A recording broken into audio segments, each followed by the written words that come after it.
नमस्कार, मैं हूं आपके साथ आस्था कौशिक। गोरखपुर में मुख्यमंत्री योगी आदित्यनाथ ने बीआरडी मेडिकल कॉलेज में संचारी रोगों के खिलाफ महाअभियान की शुरुआत की और इस दौरान मुख्यमंत्री योगी ने कहा कि अगले 3 महीने संचारी रोगों को लेकर जागरूकता के कार्यक्रम चलाए जाएंगे। मुख्यमंत्री ने कहा कि पहले पूर्वांचल में दिमागी बुखार का कहर देखने को मिलता था, लेकिन अब हालात बदले हैं। करीब 95% मौतों को रोका गया है, बाकी 5% के लिए काम किया जा रहा है।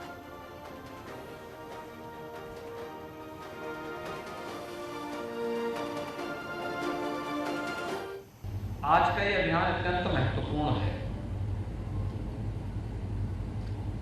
और यह अभियान इसलिए भी महत्वपूर्ण है कि पिछले 4 वर्ष के दौरान आशा बहनों ने, आंगनवाड़ी कार्यकर्तियों ने, बेसिक शिक्षा परिषद से जुड़े हुए शिक्षकों ने, नगर विकास, ग्राम्य विकास, पंचायती राज, बाल विकास और पोषाहार विभाग, दिव्यांगजन कल्याण विभाग, इन सब ने स्वास्थ्य विभाग और मेडिकल यानी चिकित्सा शिक्षा विभाग के साथ मिलकर के तमाम उन संस्थाओं के माध्यम से जो स्वास्थ्य के प्रति समर्पित हैं, यूनिसेफ, WHO, पाक, टाटा ट्रस्ट, इन सब के साथ मिलकर के जिस एक अभियान को आगे बढ़ाया था, जो प्रदेश के अंदर न केवल दिमागी बुखार से बल्कि डेंगू, मलेरिया, चिकनगुनिया, कालाजार, फाइलेरिया, ट्यूबरकुलोसिस, इन सभी से प्रत्येक व्यक्ति को बचाने के लिए अत्यंत महत्वपूर्ण कार्यक्रम था। उस कार्यक्रम जिसे हम वर्ष में 4 बार, हर तीसरे महीने में 1 बार उस कार्यक्रम का शुभारंभ करते हैं, आज ये कार्यक्रम फिर से अगले 3 महीनों का प्रारंभ होने जा रहा है, जो 1 महीने तक व्यापक जागरूकता का अभियान होगा। रैलियां निकलेंगी, घर घर जाकर के आशा बहनें एक परिवार के साथ दस्तक देंगी। और अब खबर नोएडा से। यहां डिप्टी सीएम ब्रजेश पाठक ने जिला अस्पताल का निरीक्षण किया, साथ ही विशेष संचारी रोग नियंत्रण का शुभारंभ किया। खामियों को लेकर डिप्टी सीएम ब्रजेश पाठक ने सीएमओ समेत अस्पताल प्रबंधन को निर्देश दिए।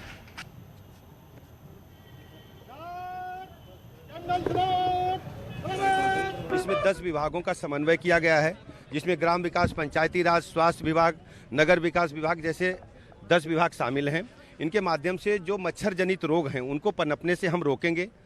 जहां जल भराव होगा, जहां कहीं गंदगी होगी, नाले में सफाई नहीं होगी, या कुछ कुपोषित बच्चे होंगे, या जिनको बुखार आ रहा होगा, ऐसे सभी मरीजों की और गंदगी की हम पहचान करेंगे और संबंधित से उसको दूर करने के लिए कहेंगे।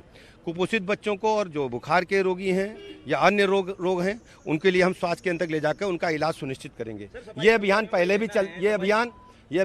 भी चलता रहा है। आज 1 जुलाई से प्रारंभ होकर 31 जुलाई तक चलेगा।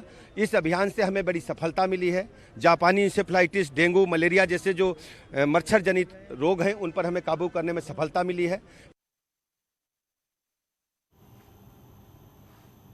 समाजवादी पार्टी के अध्यक्ष अखिलेश यादव ने आज अपना 49वां जन्मदिवस मनाया। पार्टी कार्यकर्ताओं के साथ कार्यालय के अंदर उन्होंने केक काटा। सीएम योगी और डिप्टी सीएम केशव प्रसाद मौर्य ने भी बधाई दी। आजमगढ़ से नवनिर्वाचित सांसद दिनेश लाल निरहुआ ने भी अखिलेश यादव की फोटो के साथ बधाई संदेश ट्वीट किया।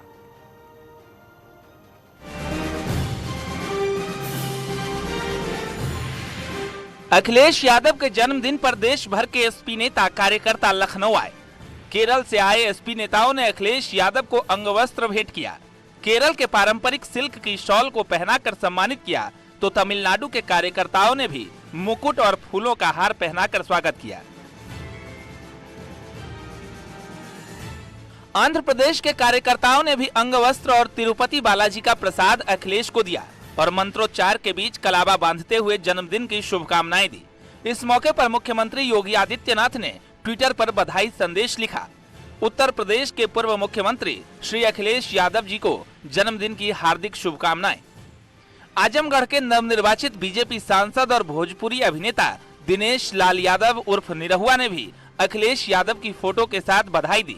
निरहुआ ने लिखा, बड़े भैया अखिलेश यादव जी को जन्मदिन की हार्दिक शुभकामनाएं। यूपी के डिप्टी सीएम केशव प्रसाद मौर्य ने भी अखिलेश यादव को जन्मदिन की शुभकामनाएं दी। कांग्रेस की महासचिव प्रियंका गांधी ने भी ट्वीट कर लिखा, समाजवादी पार्टी के राष्ट्रीय अध्यक्ष और उत्तर प्रदेश के पूर्व मुख्यमंत्री श्री अखिलेश यादव जी को जन्मदिन की हार्दिक शुभकामनाएं। ईश्वर आपको लंबी उम्र दें और सदा स्वस्थ रखें।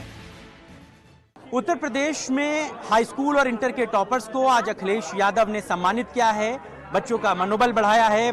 पूर्व सीएम अखिलेश यादव ने 10वीं और 12वीं के करीब 20 छात्रों को लैपटॉप दिया और उन्हें शुभकामनाएं भी दी। मैं 10th और 12th के बच्चे जिन्होंने सबसे अच्छे नंबर प्राप्त किए हैं, मैं उनको बहुत बहुत बधाई और मुबारकबाद देना चाहता हूं। और जो कहावत है कि हार्ड वर्क नेवर गोज अनरिवार्डेड, जो मेहनत करते हैं, जो परिश्रम करते हैं, अंतोगत्वा उन्हें सम्मान मिलता ही है। इस दौरान अखिलेश यादव ने छात्रों से बातचीत की, उनके सपनों को समझा और कहा कि न सिर्फ छात्रों के परिवार बल्कि समाज को उम्मीद है कि छात्र आगे बेहतर करेंगे। जो परिश्रम करता है वही आगे बढ़ता है, जिसका रास्ता साफ सुथरा है वही बढ़ता है। लेकिन कभी कभी कुछ लोग और भी हैं समाज में जो कभी कभी मौका पा जाते हैं, लेकिन आप उनमें से नहीं हैं। नकल से पास होने वाला कभी सफल नहीं हो सकता। जो अपनी मेहनत से पास होता है वो खुद भी सफल होता है और आगे भी सफल होगा। मैं एक बार फिर बच्चों को बधाई इसलिए देता हूं कि आप दुनिया से जुड़ने जा रहे हैं। सरकार हमारी नहीं है तो कुछ ही बच्चों को दिया है मैंने लैपटॉप पाकर छात्र काफी खुश दिखाई दिए। उन्होंने अखिलेश यादव के साथ फोटो खिंचवाई और न्यूज 18 से बातचीत में अपनी दिल की बात भी कही। प्रिंस, सबसे पहले तो किस क्लास में आपने टॉप किया और किस तरीके से आज लैपटॉप मिला है, क्या कहा अखिलेश ने? हमने 10th क्लास में टॉप किया और अखिलेश जी ने कहा था कि आप कितने नंबर आए हैं और हमको शुभकामनाएं भी दी और उन्होंने हम लोग को शुभकामनाएं दी और आगे बढ़ने की हम लोग को सीख दी कि हम लोग कैसे आगे बढ़ना है। और मैंने अपने घर वालों और अपने स्कूल वालों के सपोर्ट से ये मुकाम हासिल किया है। जी हाँ, कौन सी रैंक आपकी है और कैसे आपने चीज़ों को मैनेज किया, मेहनत की, पढ़ाई की? सर 4th रैंक आई है और मैंने शुरू से ही ठान लिया था कि मैं टॉपर बनना है। तो मैंने उसी के हिसाब से मेहनत की थी, बहुत मेहनत किया था और आज ये रैंक लाया, अच्छा लग रहा है। मेरी यूपी में 5th रैंक है और आज अखिलेश सर से मिलकर मुझे बहुत अच्छा लग रहा है, बहुत खुशी महसूस हो रहा है। क्या नाम है आपका? आंचल यादव। आंचल, किस क्लास में आपने रैंक क्या हासिल? क्लास 12 यूपी बोर्ड में 4th रैंक। 4th रैंक आई आपकी, क्या करना है अभी आगे? सिविल सर्विस में जाना है। जी सर, उन्होंने बोला जिस तरीके से आज आप मेरिट में आई हैं वैसे आगे भी मेहनत करते रहे, अपने मेहनत को साकार, अपने लक्ष्य को साकार करें। तो ये टॉपर्स हैं जिन्होंने हाई स्कूल और इंटर्स में जो है वो अच्छी रैंक हासिल की है। आज अखिलेश यादव से ये सब बच्चे मिले थे। अखिलेश यादव ने भी सब बच्चों को मोटिवेट किया है, उनसे कहा है कि आगे के लक्ष्य भी और लंबे हैं। हालांकि हाई स्कूल और इंटर में उपलब्धियां हासिल करना अच्छा है, लेकिन आगे पढ़ाई और अच्छी करनी है, समाज में सेवा करनी है। और हर बच्चों ने मिलकर अखिलेश यादव से अपने आने वाले सफर के बारे में भी बहुत सारी बातें की। कैमरा पर्सन अनिल के साथ मोहम्मद शबाब, न्यूज़ 18 लखनऊ।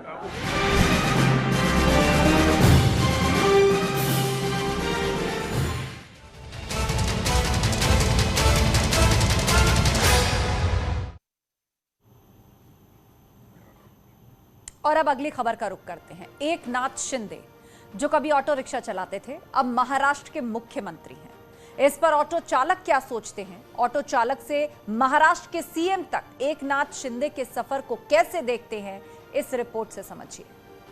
एकनाथ शिंदे एक ऐसा चेहरा जो एक वक्त पर ऑटो ड्राइवर थे और उसके बाद सियासत की सीढ़ी चढ़ते हुए वो प्रदेश के सबसे बड़े चेहरे के तौर पर उभर कर सामने आए हैं।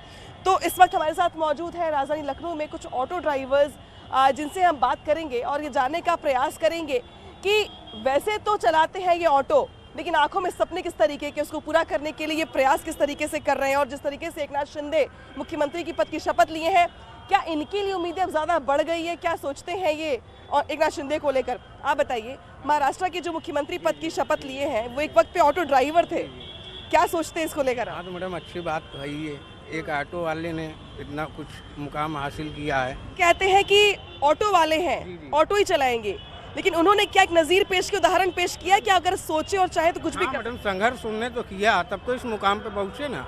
संघर्ष काफ़ी किया उनने, तब इस मुकाम पे वो हासिल हुए हैं। ठीक है, चलिए कुछ और लोगों से बात कर लेते हैं। आप बताइए भाई साहब, एकनाथ शिंदे जो कि, आइए कुछ और लोगों से बात कर लेते हैं। आप बताइए भाई साहब, एकनाथ शिंदे महाराष्ट्र के मुख्यमंत्री बन गए हैं। एक वक्त पर वो ऑटो चलाया करते थे, वो देखने के बाद आप लोगों के मन में कैसी बातें आती, कैसी भावनाएं आती है कि एक ऑटो वाला मुख्यमंत्री बन गया प्रदेश का? बन भी सकता है, जब एक चाय वाला प्रधानमंत्री बन सकता है तो ऑटो वाला भी जो तो मुख्यमंत्री बन सकता है, कोई बड़ी बात नहीं है। अब पार्टी ने उनके ऊपर विश्वास किया, उनके अंदर काबिलियत होगी और काम करने की इच्छा उनके अंदर है, तो उनको मौका मिला है। अब जैसे वो अपनी छवि बना पाए वैसा अपना करेंगे। बहुत सारे लोग ये सोचते हैं कि ऑटो चला रहा हूँ मैं, इसके आगे जीवन ही नहीं है, लेकिन उन्होंने इससे बड़ा उदाहरण पेश किया है कि अगर ऑटो वाला भी सोचे तो कुछ भी कर सकता है। क्या आप लोगों के मन में भी ऐसे एग्जाम्पल सेट होते हैं? बिल्कुल, जो हमको काम मिला उसको जिम्मेदारी से करना चाहिए, ईमानदारी से करना चाहिए और आगे बढ़ने की क्षमता आदमी के अंदर होनी चाहिए। लेकिन कई लोग क्या है उसी में बस सिमट के रह जाते हैं। अब इन्होंने कहा कि एक चाय वाला जब पीएम बन सकता है तो ऑटो वाला मुख्यमंत्री क्यों नहीं बन सकता? क्या आपको भी लगता है कि मुख्यमंत्री का सफर इतना मुश्किल भी नहीं, अगर चाह ले इंसान मेहनत करे तो बन सकता है? बिल्कुल बन सकता है। क्या आदमी इच्छा हो तो आदमी सब कुछ कर सकता है, जब आदमी चाहे नहीं हो तो क्या करेगा वो? बिल्कुल, बहुत सारे ऐसे ग्रेजुएट और पीजी वाले भी देखे हैं हमने, जिनकी अगर चाह नहीं होती तो कुछ नहीं कर पाते। चाह होनी चाहिए आदमी को, बस आदमी को चाह हो जाए तो क्या नहीं कर सकता आदमी। हाँ। अच्छा आप बताइए भाई साहब, एक ऑटो वाले का मुख्यमंत्री बनने का सफर कितना इंस्पायर करता है आप लोगों को? अच्छा लगता है, थोड़ा बहुत सही लगता है, ऑटो वाला मुख्यमंत्री बन गया और बाकी यही सब है। बहुत सारे नौजवान जो बहुत कम उम्र में ही हतोत्साहित हो जाते हैं, निराश हो जाते हैं, लेकिन एक ऑटो वाला लंबे सफर के बाद मुख्यमंत्री के पद पा लेता है। इसको सुन के लगता है आपको कि नहीं, जिंदगी बहुत लंबी है, बहुत कुछ कर सकते हैं? हाँ ऐसा लगता है, ये सुन के कैसे कैसे मुख्यमंत्री बन गए। ठीक है, चलिए कुछ और लोगों से बात करेंगे हम, और कुछ और ऑटो वाले हैं उनसे पूछेंगे हम। आप बताइए भाई साहब, जी मैम, एक ऑटो वाले का मुख्यमंत्री बनना कैसा लगता है आपको? अच्छा लगता है मैम कि ऑटो चला के उन्होंने संघर्ष किया और इधर उधर ध्यान नहीं दिया, अपने काम को आगे बढ़ाते बढ़ाते हर आदमी से मिले और राजनीति में उतरने के बाद इतना बड़ा सफ़र तय किया उन्होंने। अब हम यही चाहेंगे कि आगे चल के वो अपने प्रदेश और अपने देश के बारे में अच्छे से अच्छा सोचें। एक ऑटो वाले का स्टेट संभालना, महाराष्ट्र जैसा प्रदेश संभालना, लगता है आपको कि कर पाएंगे वो? मैम बिल्कुल कर पाएंगे। अब किसान का बेटा IAS PCS बन सकता है तो ऑटो वाले भी पढ़े लिखे ग्रेजुएट होते हैं, ऐसा नहीं है कि अनपढ़ी आदमी ऑटो चला सकता है, सभी चला सकते हैं। तो ये देखिए, यहाँ पे मैं कुछ लोगों से बात कर रही हूँ, सभी ये कह रहे हैं कि जब एक चाय वाला प्रधानमंत्री बन सकता है। आप बताइए भाई साहब, आप ऑटो चला रहे, कितना पढ़े लिखे हैं आप? ज़्यादा नहीं मैडम, 7वीं 8वीं पढ़े हुए। अच्छा ठीक है, ऑटो वाले एकनाथ शिंदे जो एक वक्त ऑटो चलाया करते थे, वो आज मुख्यमंत्री बन गए महाराष्ट्र के, कैसा लगता है सुन? सही, अच्छा लगता है मैडम। काफ़ी अपने बीच का आदमी एक आगे इस मुकाम पे पहुंच गया है कि ठीक है, वो उन्हें संघर्ष बहुत किया मैडम, उस चीज़ में लगे रहे शुरुआत से वो, तब वो मुकाम हासिल होता है। क्या आपको इंस्पायर होते हैं आप ये सब सुन करके? नहीं, बिल्कुल खुशी की बात है ही है कि एक ऑटो वाले चलाने वाले इस मुकाम पे पहुंचे तो काबिलियत तारीफ है वो।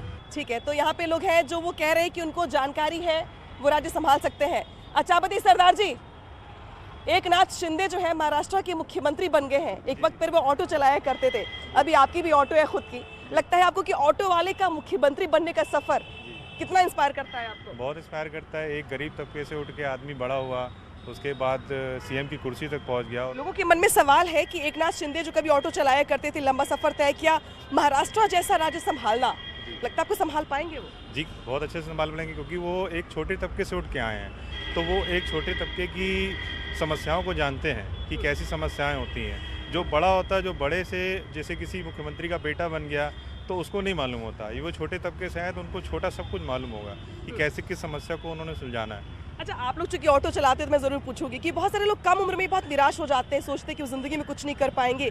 क्या ऐसी बातें और ऐसे जो उदाहरण पेश होते हैं तो उनका मनोबल बढ़ता है? जी जरूर मनोबल बढ़ता है, जिससे पता लगता है कि हाँ कि एक छोटा आदमी भी बड़ा कुछ हो सकता है, तो इससे लोगों को मनोबल मिलेगा कि हाँ हम भी कुछ कर सकते हैं।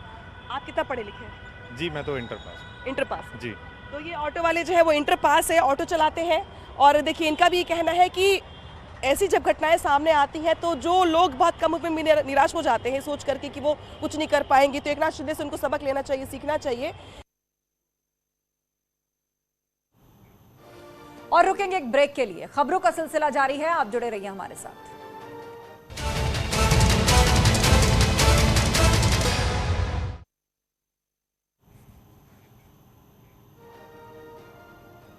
स्वागत है आप सभी का ब्रेक के बाद।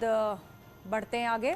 मुजफ्फरनगर में NH 58 पर एक तेज रफ्तार कार पलट गई। हादसे में कार सवार 2 लोग गंभीर रूप से जख्मी हो गए। इस दौरान यूपी सरकार में राज्य मंत्री कपिल देव अग्रवाल भी मौके से गुजर रहे थे। उन्होंने फौरन हादसे में घायल हुए लोगों को अपने काफिले की एस्कॉर्ट कार से अस्पताल पहुंचाया। ये पूरा मामला खतौली इलाके का है।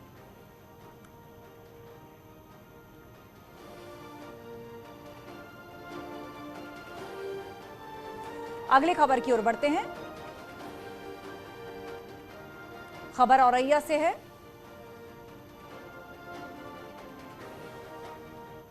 1 जुलाई से सिंगल यूज़ प्लास्टिक पर रोक लगा दी गई है, जिसका मतलब है कि 19 ऐसे प्लास्टिक आइटम्स जिनका हम एक बार इस्तेमाल करके उनको फेंक दिया करते थे, वो अब पूरी तरह से प्रतिबंधित होंगे। इनसे बात करते हैं। मैम, आपसे जानना चाहेंगे, आपने अभी फल लिए हैं, पॉलीथीन आज से बैन है, आपको पता है? मुझे तो आपको ये पता है कि इसके स्टोरेज, यूजेज और प्रोडक्शन तीनों पर ही फाइन का प्रावधान है। तो क्या लगता है, ये नियम सही है कि गलत? सही है, पॉलीथीन बैन होना चाहिए, हमेशा के लिए बैन होना चाहिए। अच्छा, आपको कुछ दिक्कतें आ रही हैं क्या बैन होने, पन्नी बंद होने पे? कुछ दिक्कतें आ रही हैं? कहाँ एक दिक्कत है, बंद है और बढ़िया है। बढ़िया है? हाँ, बढ़िया है। बढ़िया है इनके हिसाब से। आम कैसे दिए? हाँ मैडम, 70 रुपये 80 रुपये। पन्नी में दिए कि झोले में? ना मेरे पास झोला ना पन्नी, जो लाते हैं उनको देते हैं। लाते हैं उनको देते हैं। अच्छा, आगे बात कर लेते हैं। भाई साहब रुक जाइए थोड़ा सा, घबराइए नहीं। आप पन्नी में आम दे रहे थे, हमने देखा है। ठीक है, लाए थे इन्होंने 3 पन्नी झिल्ली में धर लिए, उन्होंने दे दी हमने।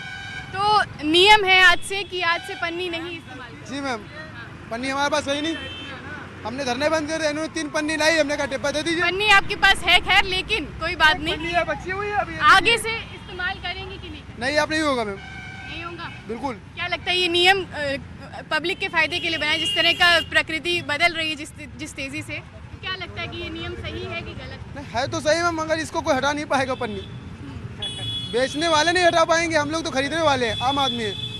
बेचने वाले नहीं बंद करवाएंगे, हम लोग तो खरीदते हैं मैम, क्या करें, हम लोग थोड़ी ना लाते पन्नी। क्या कहना चाहेंगे?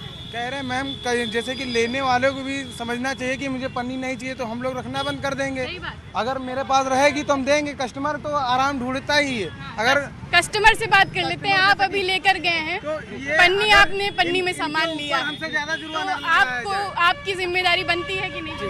जी। क्या लगता है ये नियम सही है कि गलत? बिल्कुल सही है। सही है? सही है। आगे से पन्नी का इस्तेमाल करेंगे? बिल्कुल नहीं। नहीं करेंगे? नहीं। इसी तरीके से बदलाव आएगा जब आप कस्टमर होते हुए या दुकानदार होते हुए खुद जिम्मेदारी लेंगे कि आप पन्नी का इस्तेमाल बंद करेंगे। कैमरा पर्सन शरद के साथ निधिका दीक्षित, न्यूज़ 18 लखनऊ।